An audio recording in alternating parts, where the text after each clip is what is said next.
성도 여러분 평안하십니까? 우리 주님의 이름으로 문안을 드립니다. 늘 계신 곳에서 우리 주님과 동행하시고 또 늘 거룩한 생애를 영위하시기를 간절한 마음으로 기도하겠습니다. 여러분들 요즘 세계 제일 뉴스거리가 뭡니까? 트럼프 대통령이 다시 이제 대통령으로 선출이 되었습니다. 미국이 굉장히 시끄럽고 그랬지만은 대통령 선거가 딱 끝나고 나니까 조용해졌습니다. 저희 옆집들에 어떤 집에는 해리스 팻말을 붙여놨고 또 어떤 집에는 트럼프 팻말을 붙여놓고 가까운 이웃들이 다 그랬었습니다.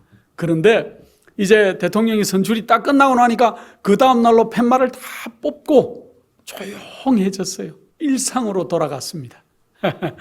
그런데 놀랍도록 트럼프 대통령이 다시 집권하게 이제 내년 1월부터 되면서 놀라운 일들이 이제 발생할 거라는 예측을 우리 모든 사람들이 하고 있습니다.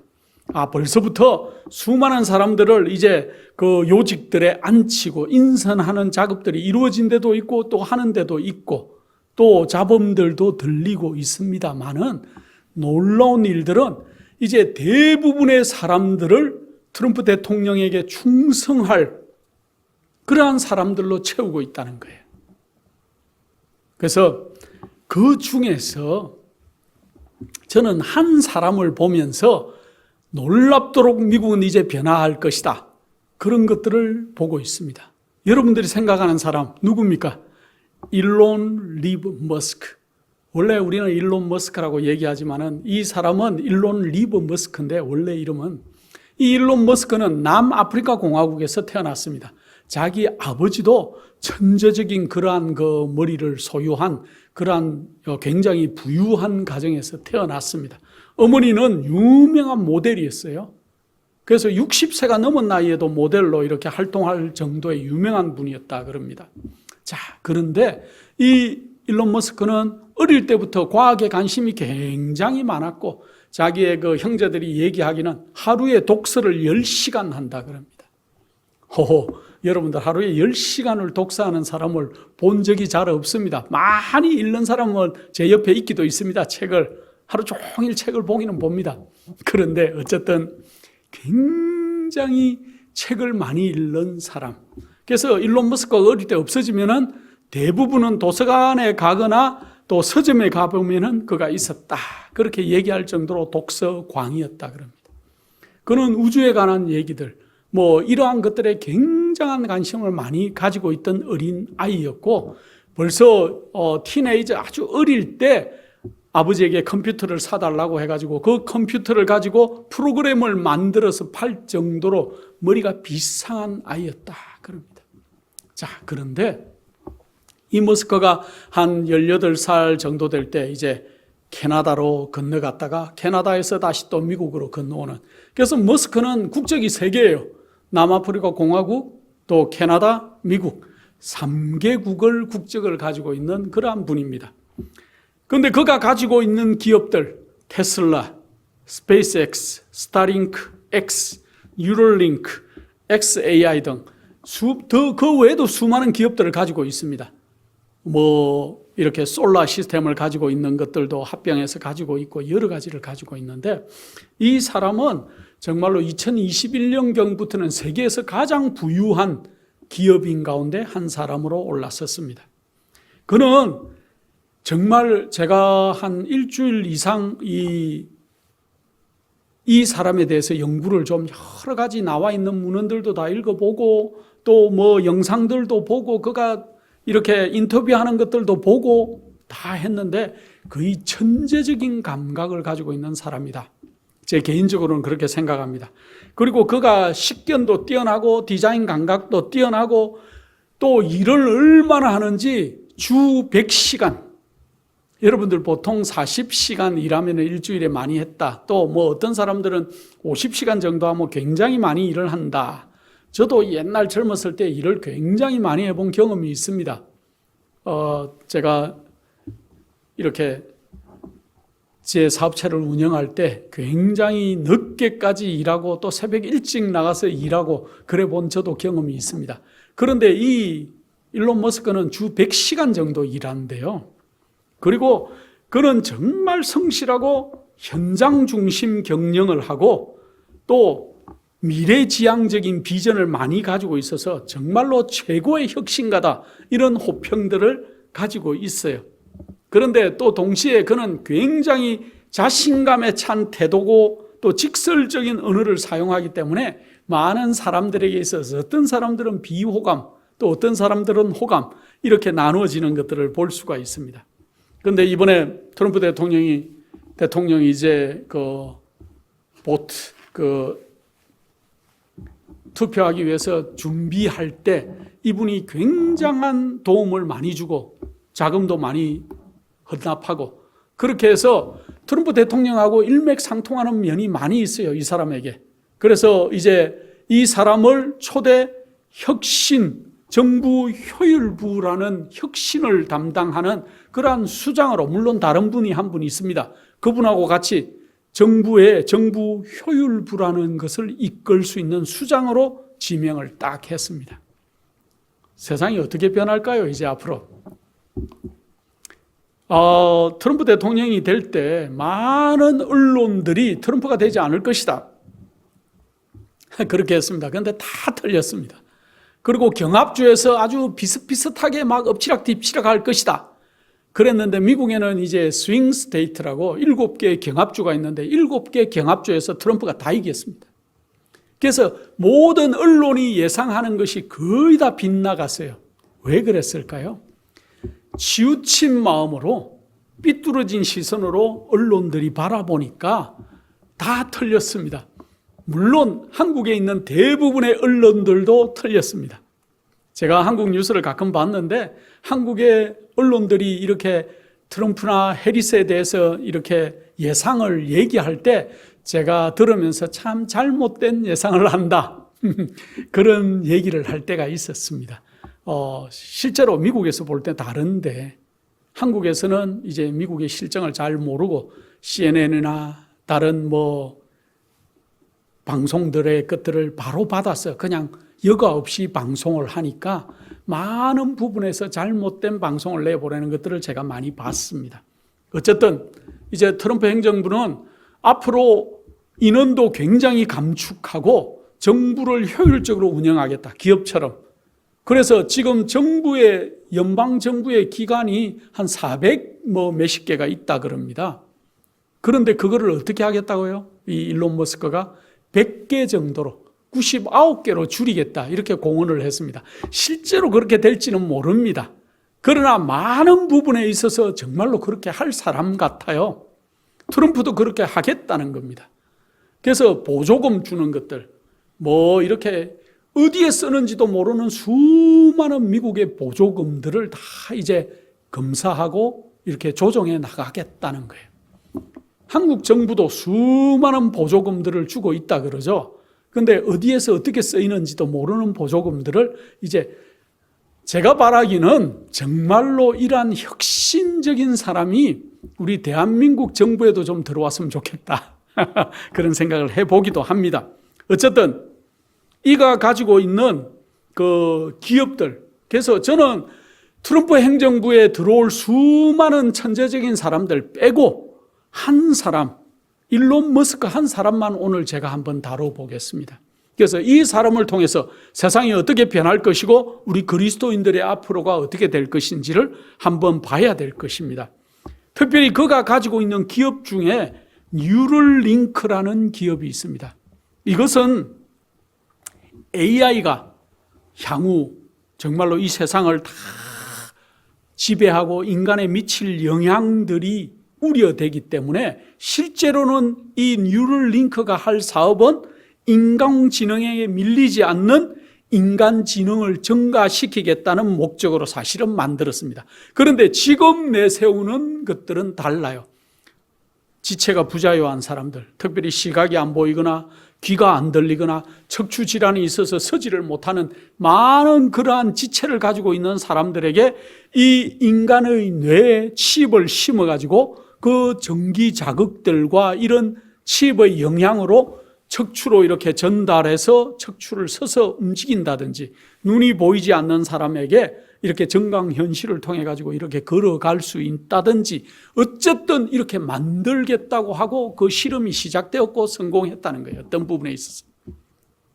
사실은 이 인간의 뇌는 말초신경에 의해서 자극을 받고, 그 쉽게 말하면은 이 인간 속에 있는 뉴런이라는 그러한 그 세포가, 뉴런과 뉴런이 연결되는데 그 연결되는 지점을 우리는 시냅스라 그래요. 그러한 것들을 통해서 정보를 전달하고 이렇게 하는데, 앞으로 이 모든 것들을 이 뉴럴링크라는 그러한 회사가 그러한 자기들이 만든 그러한 것들로 그렇게 만들겠다는 거예요. 그래서 수많은 동물들을 실험을 했고, 제가 그 동물 실험하는 장면을 한번 봤는데, 어떤 원숭이가 이제 핑퐁 게임을 컴퓨터로 이렇게 해요. 그런데 컴퓨터로 하는 게 아니에요. 자기 스스로가 조종하면서 핑퐁 게임을 하는데 놀랍도록 하는 모습을 제가 봤습니다. 그 속에 내 칩을 이식을 해놨어요. 앞으로 이 뉴럴링크, 인간의 뇌 속에 칩을 넣거나 또 손목 위에 칩을 넣거나 하는 그러한 일들을 통해서 굉장한 인간은 그 AI와 같은 그러한 역할들에 비견될 정도로 일을 할 수 있고 생각할 수 있고, 또 앞으로 이 회사를 통해서 지금 우리가 쓰고 있는 스마트폰, 우리 손에 다 스마트폰이 하나씩 있죠. 사실은 스마트폰은 폰이 아니죠. 인터넷이죠. 그 속에 있는 인터넷을 우리가 검색하고 하는 기능들이죠, 사실은. 그런데 이 모든 것들을 뭐가 하겠다고요? 손에 핸드폰 없이, 스마트폰 없이 뇌 속에 있는 칩이나 손에 박는 칩들을 통해 가지고 이 일을 하겠다. 이 일을 하니까 어떤 사람들이 또 이마에나 손에 칩을 표를 받은 짐승의 표가 아닐까 하지만은 그거하고는 다르다는 것들을 우리가 알아야 될 것입니다. 그 다음에 그가 하고 있는 스페이스X라는 기업, 세계 최초로 상용 우주선을 발사하고 세계 최초로 궤도 발사체를 수직으로 이착륙시키는 놀라운 일들을 우리는 벌써 다 봤습니다. 그런데 문제는 우주선을, 쉽게 말해서 우주선이라고 하겠습니다. 이 발사체를 나사나 수많은 과학자들은 한 번 사용하고 버려요. 그래서 머스크가 하는 말은 이래서 공무원들을 감축해야 된다는 거예요. 왜냐? 공무원들은 예산을 또 다음 해 예산을 따오기 위해서 그 어마어마한 돈이 들어간 발사체를 한 번 쓰고 버린다는 거예요. 그래야 다음에 또 정부의 예산을 따올 것이기 때문에, 만약에 그 과학자들이 더 놀라운 이걸 발견해내가지고 이 발사체를 계속 재활용할 수 있다면 어떻게 되겠습니까? 정부 예산을 계속 따올 수가 없어요. 그래서 모든 공무원들은 이제 너무 자리에 연연하는 습관이 들어서 효율적으로 일하지 않는다는 겁니다. 그래서 예산을 많이 따오는 것이 그들의 최대 목적이 될 정도로 일을 하기 때문에 앞으로는 정부를 효율적으로 기업처럼 운영하겠다. 그래서 사실은 이 일론 머스크는 그가 좋은 대학을 나왔어요. 그러고 난 뒤에 다시 또 대학원으로 스탠포드를 또 들어갔습니다. 스탠포드를 들어갔는데 그가 이틀 만에 자퇴해요. 왜냐? 미국에 있는 많은 석학들, 놀라운 이 천재 과학자들이 다 어디서 일하는가 보니까 다 나사에 가서 일한대요. 나사에 가서 일하는데 그들이 공무원처럼 일하기 때문에 효율이 없고, 그래서 그는 그렇게 하지 않겠다. 그래서 그만두고 사업을 하는 게 낫겠다. 이제 비즈니스에 뛰어들었는데, 그가 스페이스X를 세우면서 한 일은 이제 한 번 사용했던 로켓이 다시 올라갔다가 다시 땅으로 다시 내려와서 또 사용할 수 있도록 재활용하도록 그렇게 만들었습니다. 그가 물론 첫 번째, 두 번째, 세 번째는 실패했지만은 네 번째 성공하면서 그가 수많은 그러한 이 일들을 하는데, 지금은 한 로켓을 100번 사용해요. 100번 올라갔다가 100번 내려오는, 지구로 다시 내려와요. 얼마 전에 여러분들 보셨습니까? 로봇 팔로 발사대에서 그 발사대까지, 그전에는 그냥 수직이 착륙만 이 공간에 내렸는데 이제는 발사대로 돌아와서 쫙 내리는데, 발사대에서 로봇 팔이 나와가지고 그 큰 발사체를 딱 감싸 안으면서 고정을 시키는 모습을 저도 봤습니다. 얼마 전에는 트럼프 대통령도 이제 발사하는 데 가서 봤다는 뉴스를 또 미국에서 보기도 했습니다.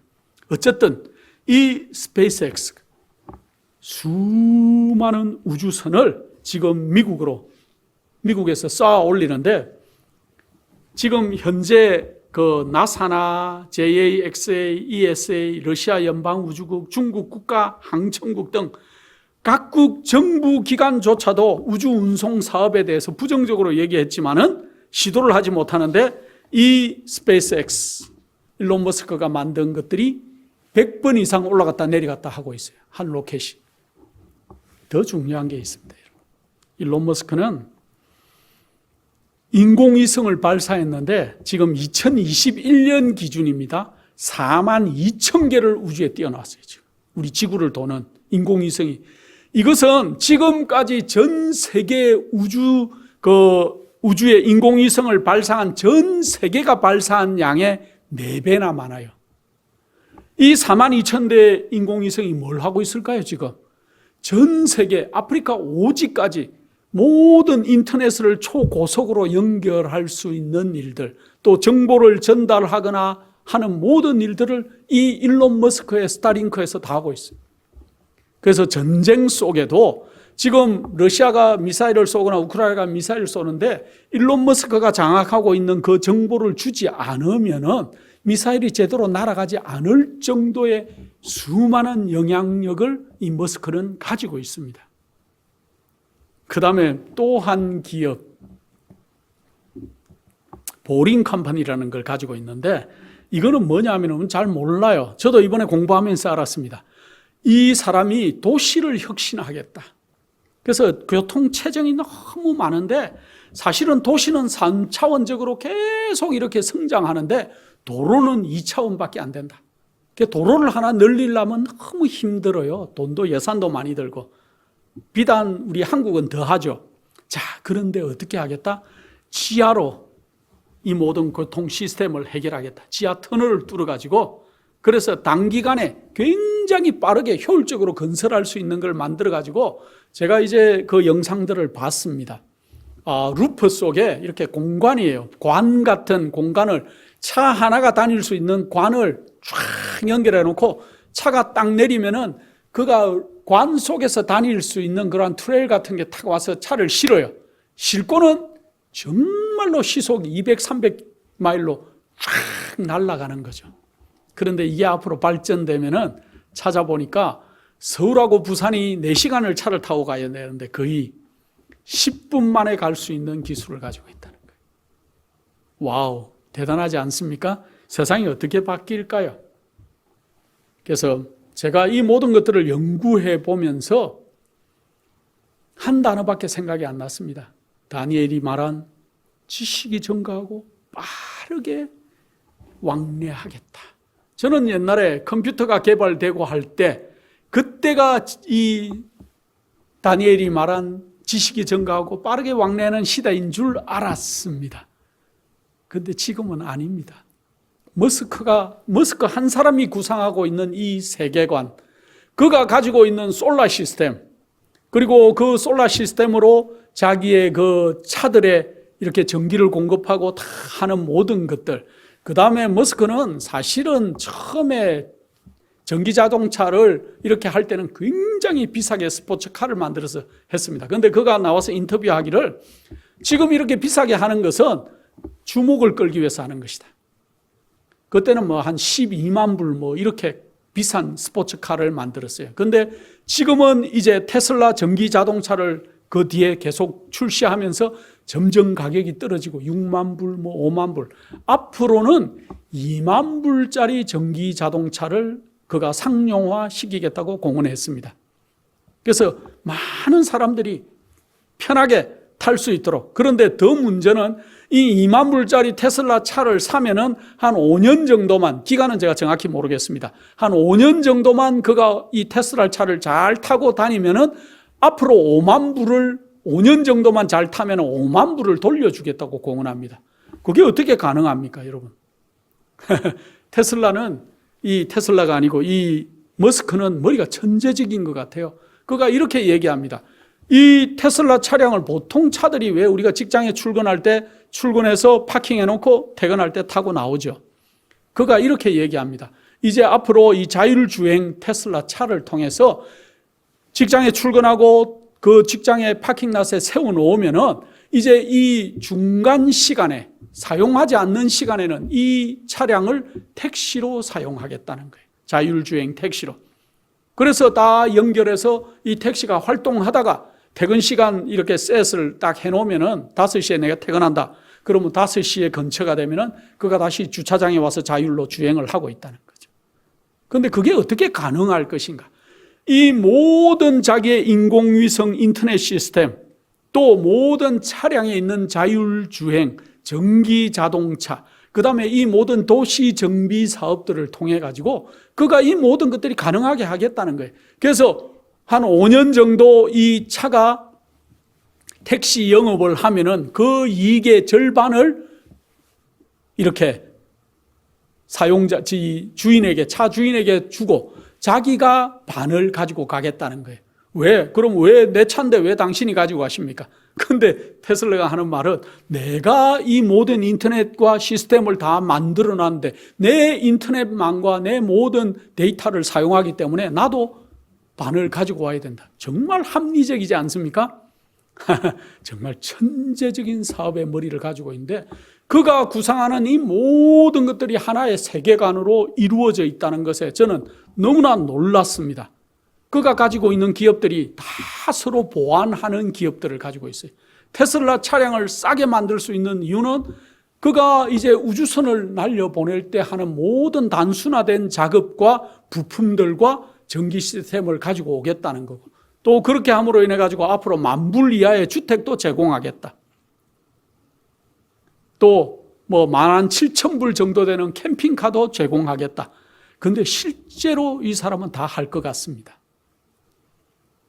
그런데 문제는 이렇게 천재적인 머리를 가진 사람이 미국의 혁신부를 담당하는 효율수의 수장으로 지금 임명이 되었기 때문에 미국이 어떻게 변할까요? 트럼프 대통령은 비상한 머리를 가지고 있습니다. 그도 두 사람 다 기업가이기 때문에 그들이 일맥상통하는 문제들이 너무나 많이 가지고 있어요. 그래서 앞으로 미국은 비약적으로 발전할 것이고 희한한 곳으로 우리를 인도하게 될 것인데, 이럴 때 우리 그리스도인들은 어떻게 그들을 바라봐야 될까요?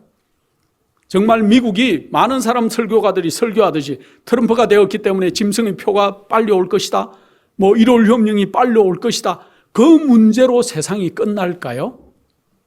세상은 어떻게 끝이 날까요? 이런 천재적인 과학자들이 일어나가지고 정부를 운영하고 기업을 운영하고 세상을 바꿀 때 혁신적으로 이렇게 변할까요? 성경은 마지막 때 지금 정말 세상의 끝이 정말 가까웠고 세상의 역사가 저물어 가는 이때 머지않아서 정말 짐승의 표 환란이 우리에게 내리고, 그러고 나면은 우리가 영광스러운 예수 그리스도의 재림을 맞이할 때가 정말 가까웠는데, 그렇게 되기 위한 조건이 하나 있어요. 남은 자가 준비되어야 이 모든 일들이 이루어지겠다는 거예요. 세상은 혁신적인 이러한 과학자들이나 또 굉장히 추진력이 좋은 자기에게 입맛에 맞는 장관들을 다 배치하고 자기가 마음대로 미국의 상원도 장악하고 하원도 장악해서 미국이 얼마든지 법령을 만들고 또 할 수 있는 많은 것들. 그래서 뭐 트럼프 시대가 되니까 비트코인이 10,000불이 되었는데 앞으로 20,000불이 되고 어떤 사람은 전망하기를 100,000불까지 오를 것이다. 많은 사람들은 재물에 관심이 많은가 봐요. 트럼프나 머스크를 바라보면서 테슬라 주가가 얼마나 오를까, 또 비트코인이 얼마까지 오를까, 이런 곳에 관심이 많아요. 그게 아니고 우리 그리스도인들은 이제 어떻게 주님의 오실 날이 어떻게 앞당겨지고 복음이 어떻게 세상에 전해질 것인지를 관심을 가져야 될 것인데, 하나님께서 마지막에 남은 자가 준비되어야 마지막 일들이 이루어지겠다고 그렇게 얘기하고 있습니다. 요한계시록 12장에 보면은 특별히 종말론적인 마지막에 남은 자가 출현할 그러한 시기들을 유추해낼 수가 있는데, 계시록 12장에 보면은 1260년 종교 암흑 시대가 끝나는 즈음에 남은 자가 출현할 것이다.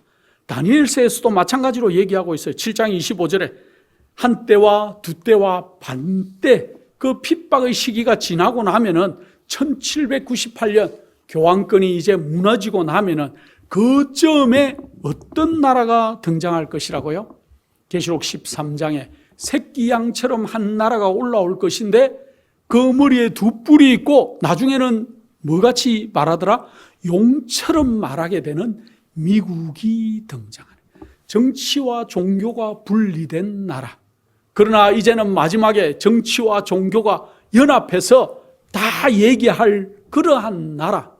그리고 새끼양같이 순한 마음으로 일어났지만은 용처럼 말하게 되고 사단의 앞에서 크게 활동할 그러한 나라. 다니엘서 8장 14절에 보면은 성소가 정결하게 되리라는 그 예언처럼 우리 주님께서 마지막 죄와 마지막 심판을 그렇게 하기 위해서 중보 사역을 시작하는 지성소 사업이 시작되는 쯤에 남은 자손이 출현하게 되겠다 얘기했습니다. 계시록 12장 17절에 용이 여자에게 분노하여 돌아가서 그 여자의 남은 자손 곧 하나님의 계명을 지키며 예수의 증거를 가진 자들로 더불어 싸우려고 바다 모래 위에 섰더라. 또 한 절, 계시록 14장 12절에 성도들의 인내가 여기 있나니 저희는 하나님의 계명과 예수 믿음을 지키는 자니라. 여기에 마지막 두 성경절에 마지막 남은 자가 나올 건데, 남은 자의 특징이 뭐라고요? 하나님의 계명을 지키는 자들이다. 또 예수 믿음을 가진 자들이다. 또 한 가지, 계시록 12장에 얘기하듯이 예수의 증거를 가진 자들이다 그랬습니다. 이 세 가지 특징을 가지고 있는 남은 자손이 이 땅에 생겨날 때 이 세상은 이제 우리 주님께서 재림하실 것이라는 거예요. 자, 하나님의 계명을 지키는 자다. 왜 하나님의 계명을 지키는 자가 남은 자일까? 하늘에서 선악간의 대쟁투가 벌어졌죠. 그때 처음에 사단이 어떻게 하나님을 고소합니까? 하나님의 율법은 이 피조물들이 절대로 지킬 수 없는 불공평한 법입니다 하고 하나님을 고소했어요. 자, 어떤 사람이 하나님의 법은 지킬 수 없다고 고소를 딱 피조물이 못 지킨다고 고소를 해놨으니까 그 도전을 받은 하나님이 이제 어떻게 해야 됩니까? 온 우주 앞에 하나님의 법은 공의롭고 지킬 수 있는 법이고 피조물에게 행복을 주는, 안전을 보장하는 그런 법이라는 것을 증명할 필요가 있었어요. 사단의 고소와 하나님이 해야 할 증명, 그 사이에서 뭐가 생겨야 됩니까? 하나님의 법이 옳고 하나님의 법은 안전하고 인간에게 행복을 주는 법이고 지킬 수 있다는 것을 보여줄 사람들, 그러한 남은 자손들이 이 땅에 생겨나야 된다는 거죠. 그래서 온 하늘이 지금 우리를 유심히 지켜보고 있어요. 무슨 문제로 지켜볼까요? 다시 이 땅에 죄지었던 영혼들이 이 땅에 다시 하늘로 올라오겠다는데 그들이 하늘에 와서 살아도 안전할지, 다시 또 범죄하지 않을지, 이들은 하나님의 법을 준수하는 사람인지를 우리가 프루브를 해야 돼요. 증명을 해야 되죠. 그래서 하늘에 들어갈 사람들은 내가 하늘에 들어가도 안전합니다, 저는 하나님의 법을 사랑합니다, 지킬 수 있습니다 하는 것을 증명하는 사람들이 하늘에 들어가게 될 것이에요. 하나님의 계명, 하나님의 율법이 뭡니까? 성경은 계명과 율법은 하나님의 성품의 사본이다 그렇게 얘기합니다. 하나님의 성품의 사본, 하나님의 성품을 한마디로 딱 얘기하면 뭡니까? 하나님은 사랑이시라. 하나님의 성품을 우리가 한마디로 얘기하면 하나님의 성품은 사랑이시라. 그래서 하나님이 세상을 육처럼 사랑하사 누구를 주셨다고요? 독생자를 주심으로. 그래서 사실은 이 하나님의 법은, 계명은 우리를 보호하는 울타리가 되죠. 여러분들이 법의 테두리 안에 있을 때 안전하다는 걸 느껴보셨습니까? 살인하지 마라. 살인 안 하면 안전하죠. 또 스피드 리밋을 지켜라. 그러면 스피드 리밋을 지키면은 우리가 드라이브 해도 안전해요. 여러분들 드라이브 할 때 제일 불안할 때가 언제인지 아십니까? 빨리 가려고 70마일 존에 가는데 한 85마일 달려본 경험 있습니까? 저는 옛날에 젊었을 때 95마일도 달려봤습니다. 거의 100마일 가까이. 한국의 키로로 하면 한 180km 정도 되겠죠. 어쨌든 굉장히 빨리 달려봤는데, 빨리 달릴 때 뭐가 불안합니까? 혹시 숨어있는 경찰들이 없을까? 근데 한국에는 제가 이번에 가서 잠깐 운전을 좀 해봤는데, 그 한국에서 운전을 하니까 빨리 못 달리겠더라고요. 카메라가 다 있어가지고 이렇게 가는데 GPS가 땡땡땡 울려요. 이거 110마일로 달리고 있습니다. 여기는 100km 존입니다. 그러면 이렇게 내려야 돼요. 브레이크를 좀 밟았다가 이제 그 카메라를 통과하고 나면은 또 좀 달리다가 그렇게 하더라고요.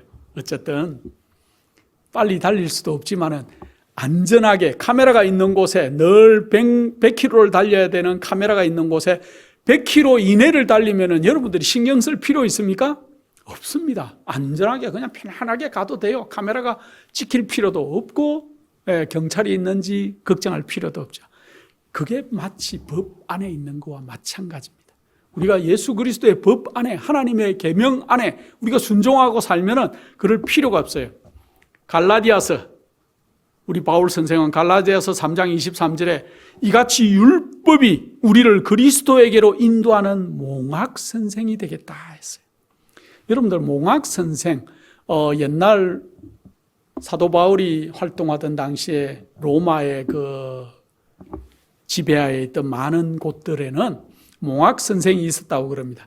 어린아이들 가정교사예요. 어린아이들을 학교 가거나 알파벳 가르치거나 이렇게 해서 잘 준비해서 학교에 입학할 때까지 인도해주는 그러한 그 선생님들을 몽학 선생이다, 그렇게 얘기했다 그러는데, 율법이 마치 우리를 그리스도께로 인도하는 몽학 선생이 되겠다. 또 야고보서 1장 23절에 누구든지 도를 듣고 행치 아니하면 그는 거울로 자기의 생긴 얼굴을 보는 사람과 같다. 마치 계명은 우리에게 거울 같은 역할을 한다. 우리가 거울을 보면 어떻게 내 모습이 어떤지, 어떻게 단장해야 되는지, 어떻게 넥타이를 매고 화장을 어떻게 해야 되는지 보여주듯이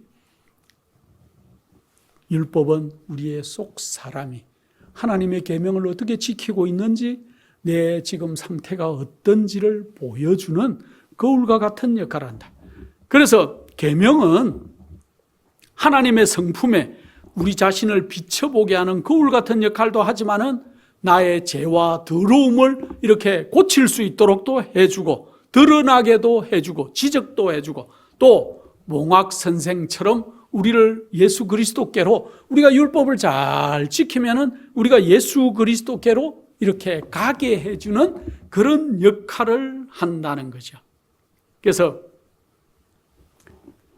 이렇게 계명을 자꾸 바라보고 지키려고 하다 보면 우리 자신으로서는 이게 다 지킬 수가 없다 하는 결론에 이르게 되고, 누가 필요하다고요?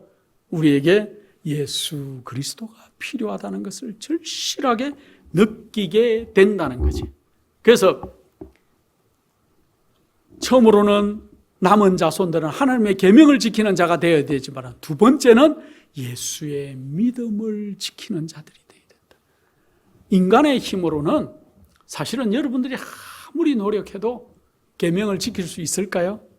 또 올바르게 계명대로 살 수 있는 그러한 우리가 하나님 같은, 예수님 같은 마음과 성품을 만들지를 못하게 되어 있습니다. 그래서 우리에게 어떻게 합니까? 로마서 8장 3절로 4절에 하나님이 이렇게 말씀합니다. 율법이 육신으로 말미암아 연약하여 할 수 없는 그것을 하나님은 하시나니 곧 죄로 말미암아 자기 아들을 죄 있는 육신의 모양으로 보내어 육신의 죄를 정하사 육신을 따르지 않고 그 영을 따라 행하는 우리에게 율법의 요구가 이루어지게 하려 하심이니라. 무슨 말씀입니까? 육신으로는 우리가 다 할 수 없는 그것을 예수 그리스도를 보내셔서 우리 주님을 믿고 따라가면은 그 일들을 이루시겠다는 거예요. 그런데 문제는 하나님으로서의 예수 그리스도를 그대로 이 땅에 보내면 우리가 따라할 수 있습니까? 없어요. 그래서 어떻게 하겠다고요? 우리와 똑같은 육신으로 보내셨다. 그래서 예수님께서 이 땅에 우리와 같은 모습으로 오셨지만은 죄를 이기시고 승리하는 모본을 보여주도록 그렇게 하셨다. 그래서 예수 그리스도께서 비록 우리와 같은 인성을 쓰시고 이 땅에 오셨지만은 율법을 범하지 않는 거룩한 생애를 사셨다는 것을 말씀하고 있습니다. 하나님이 자기 아들을 죄 있는 육신의 모양으로 보내어 육신 속에 있는 죄를 멸하셨다 하는 뜻이 바로 그 뜻이라는 거예요. 그래서 예수님께서 죄 있는 육신 가운데 죄 없는 생애를 사셨다. 그래서 실제로 육신에 있는 죄를 멸하셨다. 예수님께서 단순히 인간의 모양만 취한 것이 아니고 죄 있는 육체와 같은 본성을 취하셨다는 그러한 명백한 말입니다. 성경을 계속 연구해 보면 예수님께서 성육신 하실 때 범사의 형제들과 같이 되셨다 하는 말씀을 여러분들 읽어보셨을 겁니다. 히브리서 2장 16절에 이는 주께서 진실로 천사들의 본성을 입지 않으시고 아브라함의 씨를 입으셨다 하셨습니다. 이 말은 예수 그리스도께서 성육신 하실 때 천사들 같은 그러한 것이 아니고 우리 인간의 본성, 즉 누구, 예를 들어서 누구같이요? 아브라함 같은 본성을 취하셨다. 빌립보 2장 5절 8절에도 이렇게 더 정확하게 얘기합니다. 너희 안에 이 마음을 품어라. 곧 그리스도 예수의 마음이니 그는 근본 하나님의 본체시나 하나님과 동등됨을 취할 것으로 여기지 아니하시고 오히려 자기를 비어 종의 형체를 가져 사람들과 같이 되었고 사람의 모양으로 나타나셨으며 자기를 낮추시고 죽기까지 복종하셨으니 곧 십자가에 죽으심이라. 우리가 빌립보서에 있는 이 말을 고지고대로 잘 이해하고 받아들일 것 같으면 우리 예수 그리스도께서 어떻게 이 땅에 오시고 어떻게 사시고 어떻게 돌아가셨는지를 명확하게 이해할 수가 있습니다. 그래서 우리 예수 그리스도께서는 죄의 문제를 해결하기 위해서 예수 그리스도께서 인성을 가지고 출생하게 이 땅에 되었다. 그래서 율법이 요구하는 거룩한 삶, 계명을 지키는 삶을 예수 그리스도께서 이 땅에서 사셨다. 그런데 그 예수님이 어떤 믿음을 가지고 그렇게 하셨나? 예수님의 두 가지 믿음을 우리가 얘기할 수 있을 것 같아요. 예수를 믿는 믿음, 주체가 누굽니까? 우리예요. 그 다음에 예수님이 가지셨던 믿음, 주체가 누굽니까? 예수 그리스도께서. 우리는 어떤 믿음을 가져야 되고 예수님은 어떤 믿음을 가지셨던지를 한번 봐야 될 것 같아요. 잠깐. 사실 예수님을 믿는 일에는 진짜 큰 믿음이 필요합니다. 믿어라. 우리가 어떻게 예수 그리스도를 믿을까요? 그것은 단순히 십자가에서 대속을 죽음을 맞이하시고 우리의 모든 죄를 사해 주셨다는 사실을 진짜로 믿어야 우리에게 그러한 일이 발생할 수 있을 것입니다. 우리가 예수님의 귀한 보혈의 공로를 믿음으로 받아들일 때, 그리고 우리의 모든 죄를 회개하고 또 다 포기하고 주님 앞에 내려놓을 때 우리가 지은 모든 죄가 용서받게 될 것입니다.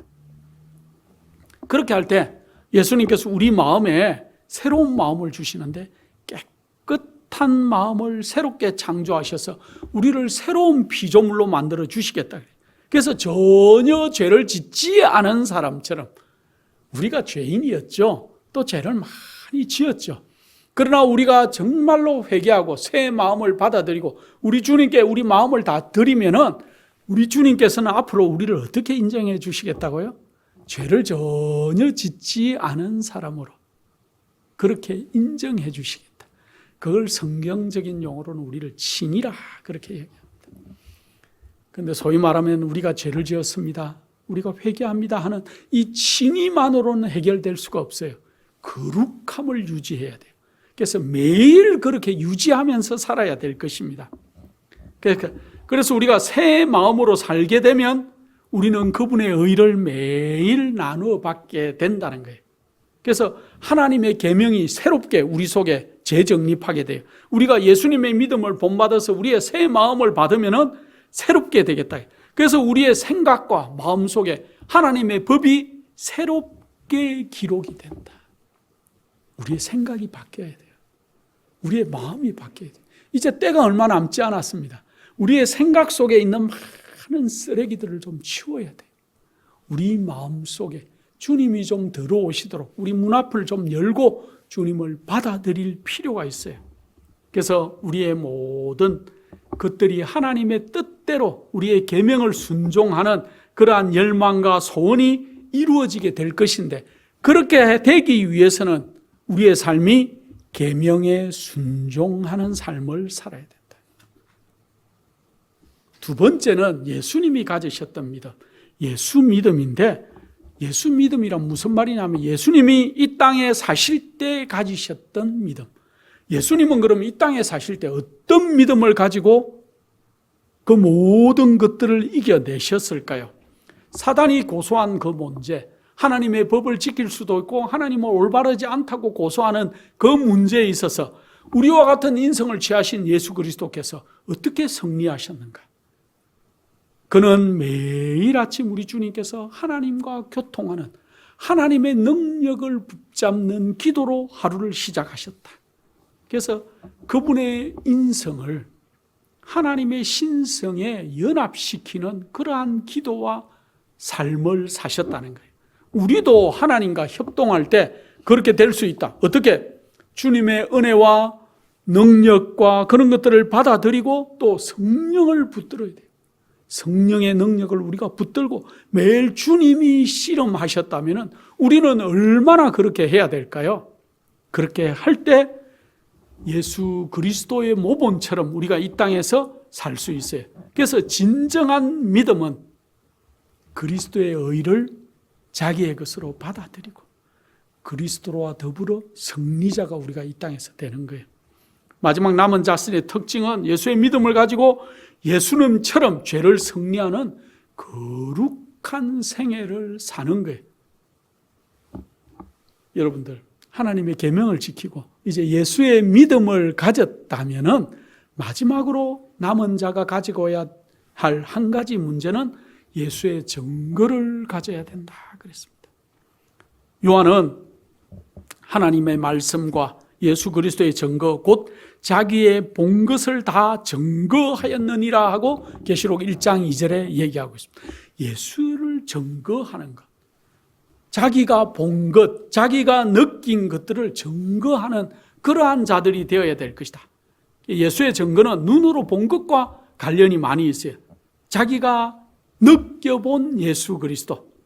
그래서 예수의 증거는 예수를 증거하는 증언으로 실제로 자신이 눈으로 본 것, 계시로 본 것, 그런 것들을 증거하는 또 다른 증거가 다 포함된다. 계시록 19장 10절에 내가 그 발 앞에 엎드려 경배하리 하니 그가 나더러 말하기를 나는 너와 및 예수의 증거를 받은 내 형제들과 같이 된 종이니 삼가 그리하지 말고 오직 하나님께 경배하라. 예수의 증거는 대언의 영이라 하더라 하고 기록하고 있습니다. 예수의 증거는 대언의 영이다 이렇게 얘기하는데 그걸 영어로 얘기하면은 Spirit of Prophecy예요. 그래서 예언의 영. 예언의 영이란 하나님의 남은 자손들에게 주신 귀중한 예언의 선물.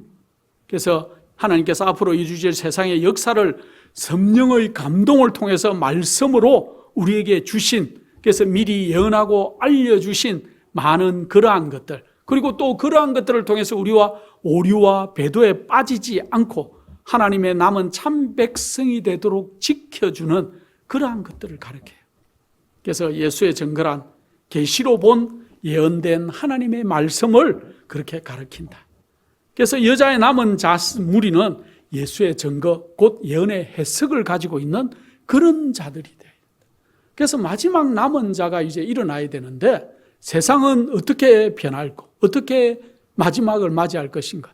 정말로 미국이 무섭도록 이제 변할 것입니다. 트럼프가 한번 해봤기 때문에 다시 이제 두 번째는 자기의 말을 가장 잘 듣고 자기의 생각을 가장 잘 펼칠 수 있는 자들로 내각을 다 구성할 것이고, 특별히 일론 머스크 같은 그러한 천재적인 그러한 사람들을 이제 정부 효율부 수장으로 사용하고, 그들이 마음이 맞아서 미국을 놀랍도록 변화시킬 것입니다. 사실은 중국이 일어나고 중국이 미국과 대등한 관계를 유지하고, 소련이 일어나서 과거에 대등한 관계를 유지하고, 그런데 예언은 미국이 용처럼 말하겠다 그랬어요. 미국이 용처럼 말하기 위해서는 미국의 힘이 이 전 세계를 지배하고 놀랍도록 일어나야 되는데, 그렇게 하기 위해서 이제 이 트럼프 시대에 그렇게 될 확률이 너무너무 많다는 것입니다. 이제 중국은 거의 지금 비트코인이 얼마 올라가고 사람들은 굉장히 많이 거기에 관심이 많이 있지만은, 중요한 것은 그러한 모든 것들은 나중에 중국을 견제하거나 쓰러뜨리는 역할을 하는데 쓰이게 될 것이라는 것입니다. 그래서 실제로는 여러분들이 걱정하는 화폐 문제가 아니에요. 이제 세상이 끝나는 것은 남은 자들이 일어나야 돼요.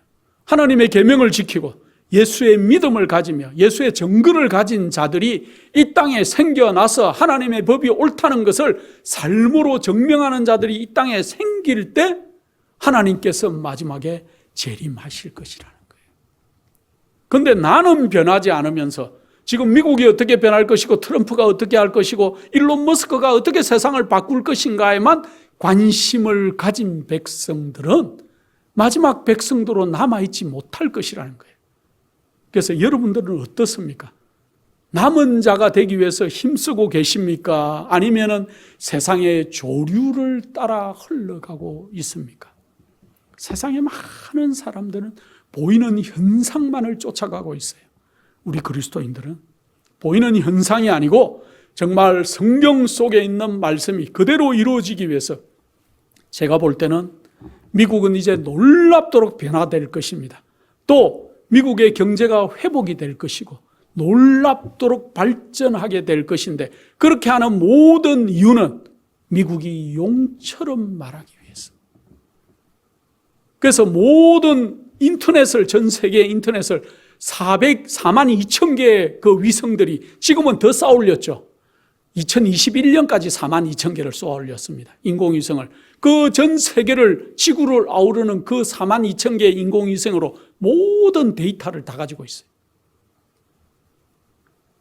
그리고 그가 구현하는 그러한 뉴럴링크라든지 X라든지 또 AI 회사들, 그리고 많은 그러한 테슬라를 구현할 수 있는 그러한 모든 것들을 통해서 도시를 바꾸고 세상을 바꾸고 사람의 마음을 바꾸게 될 것인데, 이러할 때 우리 그리스도인들이 남은 자손으로, 남은 자로 이 땅에 어떻게 살아남을 것이고 주님을 어떻게 맡기 위해서 내 자신을 변화시킬지에 온 마음과 포커스를 맞추는 거룩한 백성으로 자라가시기를 간절한 마음으로 축원합니다. 거룩하신 아버지 하나님, 저에게 말씀을 주시고 앞날을 밝히 알 수 있도록 해주셔서 감사합니다. 주님, 저희가 이 땅에 오래 있기를 원치 않고 남은 자손으로 살아가기를 원하고 하나님의 법을 옹호하고 증거하는, 증명하는 자들로 이 땅에 살아남기를 원하오니 저희와 함께하여 주시옵소서.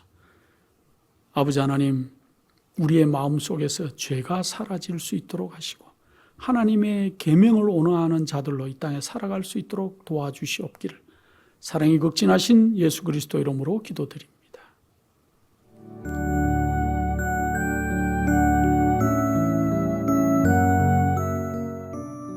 예수님의 재림이 가까워오고 있습니다. 지금은 영원한 하늘을 위해 준비해야 될 때입니다. 머지않아 우리의 재물은 아무 쓸모없는 것이 되고 말 것입니다. 하나님께 은혜를 받으셨다면 받으신 축복을 생애빛 복음 사업을 위해서 나누지 않으시렵니까? 헌신하시는 성도님들의 손길에 하나님께서 후히 갚아주실 것입니다.